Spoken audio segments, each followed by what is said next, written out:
make you make the next play? What were those sequence of plays like? I remember I was supposed to be the whole player on that play, but I was also supposed to read the QB, and so the person went under me, so he was my crosser, but I was scared for the QB as well, so I was indecisive, and I was like, what do I do? And me and Nicole, he had some words for me. That's all I'm gonna say about that one. But he just held me accountable for my mistake, and then just the next play just made up for the mistake. What did winning that national championship mean to you? And it's still a surreal feeling. Like it's just started kicking into me once I went to the combine.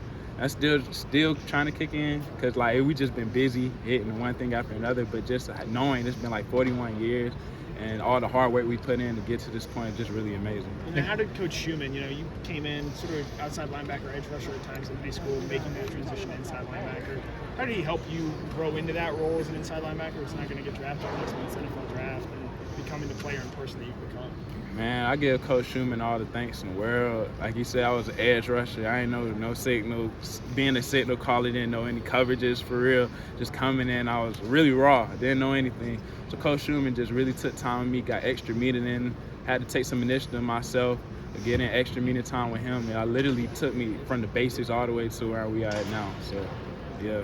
You're talking to a group of people who I assume have never gone through this process. So how do you balance living your dream and enjoying it and taking it all in with the fact that you have to work hard and put the work in to get where you want to be? How do you balance all that? Just being at Georgia honestly prepared me for that, because coming in, like, you have to not just football but just college period, you have to learn some type of organization, time management, so just like outside of football, what college brings and what football, like the hectic schedule, how we work out, because I feel like we work out here different than anywhere else in the country. Just balancing those two things and just taking it on to the next level.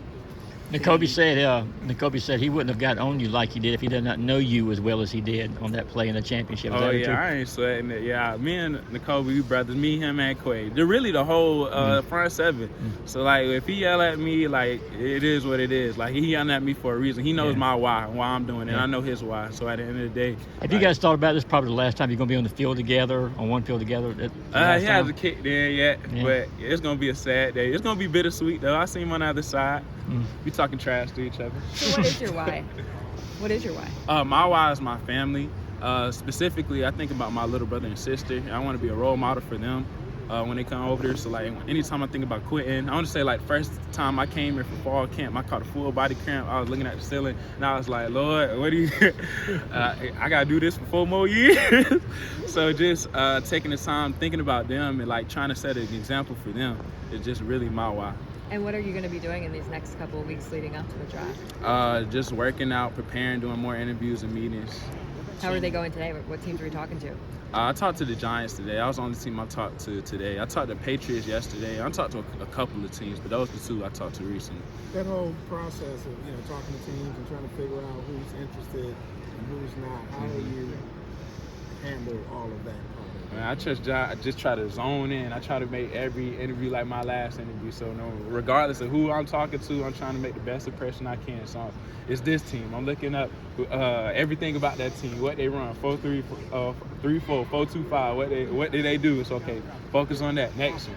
Okay, we're gonna focus on that team. Just take it one step at a time. Did you look at mock drafts? Have you looked at what what's projected for where you might go, paying attention to that? I don't look at I try to just focus on what I can do right now to raise my draft.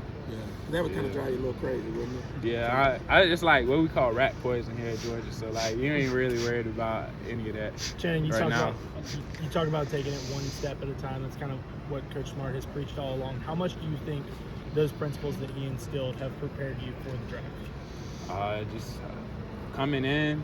Just less, like I was saying, outside of college, but Coach Smart, just with him chasing me around with that microphone in his hand, yelling at me for these 4 years, just taught me a lot of discipline. You got to stay focused. And, like, it also taught me, like, you always got to keep your A game. So, like, always put your best foot forward, because someone could take your spot or, like, you could just get cut just like that. Jenny, you talked